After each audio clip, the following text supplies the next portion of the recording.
A mysterious night descends over Tel Aviv. Sirens wail through its streets like successive slaps against the face of any army long accustomed to calling itself the strongest in the region. In the background, a cryptic story emerges from Sana speaking of a new drone said to have crossed thousands of kilometers to reach the heart of Israel's military establishment, caught between Tel Aviv's denials and Yemen's declarations.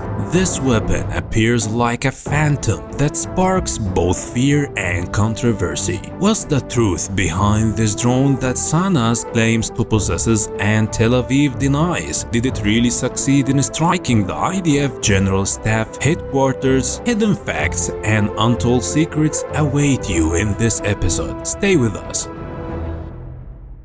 Samad 4 under the microscope.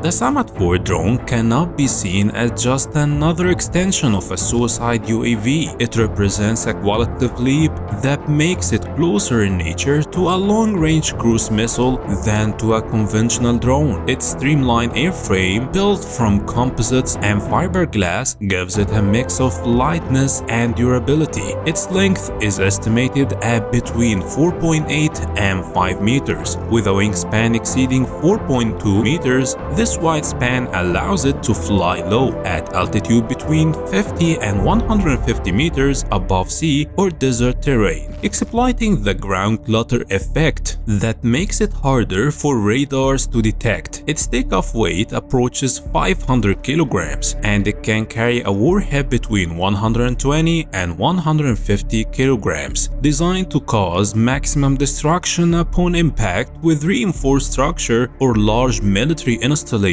Such a payload allows it to reduce any fixed target into rubble. At its core, like a small turbojet engine, believed to be a modified version of a commercial engine similar to those used in light business jets, reconfigured locally to run on cheap, widely available fuels such as kerosene. This engine provides a speed of 650 to 750 kilometers per hour, roughly equivalent to a small civilian aircraft. While not supersonic, its low-altitude flight combined with this pace makes it a flexible adversary, able to travel thousands of kilometers before its approach is even detected. Its range is what most unsettles Tel Aviv. Unconfirmed reports suggest that the Samad 4 can travel up to 200 kilometers or more, enough to launch from deep inside Yemen, slip across the Red Sea through commercial air corridors, then head north over Saudi Arabia or Sinai to reach the heart of Tel Aviv.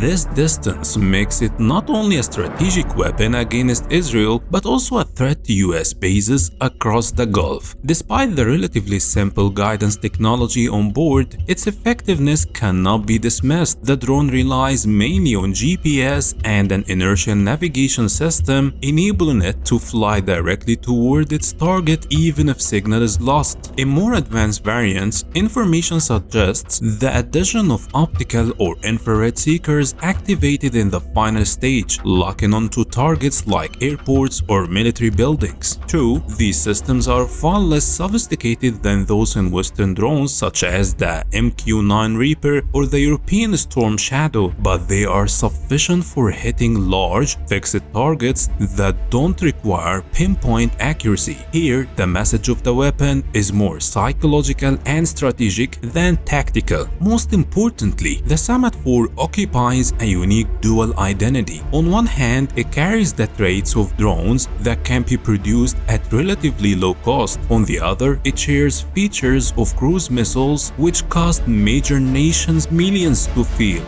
This unexpected equation is what has drawn the attention of Western analysts. How can a besieged movement like the Houthis produce a weapon with strategic reach into the Israeli heartland? Military assessments suggest that the Samad 4 doesn't need pinpoint accuracy to achieve its mission. Simply landing near a target is enough to trigger panic, especially if the target is a sensitive site like the General Staff headquarters. That's what makes it, above all, a psychological weapon, one that undermines Israeli public trust in air defense systems once described as an impenetrable iron shield. the dark side.